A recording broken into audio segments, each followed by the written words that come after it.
فقرا جمع کلمه فقیر. فقیر آن شخصی که چیزی ندارد. در لغت عرب قفر گفته یک چقوری که در زمین کافته شده است و هیچی ندارد، همان را قفر میگن، یعنی فقر.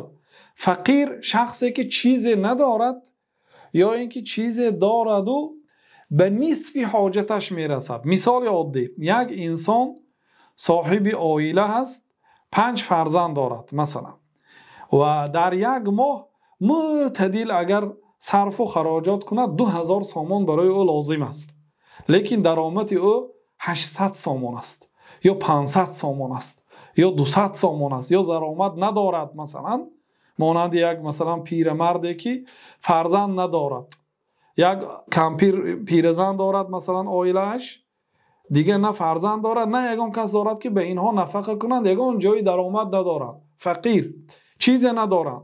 اینها فقیر هستند. در یک ماه به 2 نفر مثلا 500 سامان صرف و خراجات دارند لیکن درآمد ندارند، اینو فقیر هستند.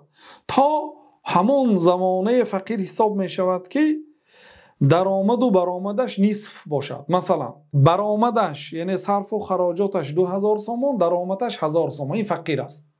اگر 1001 سامان که شد درآمدش و خراجاتش که 2000 سامان شد، از نصف که گذشت الکی به مرتبه مسکین میبراید.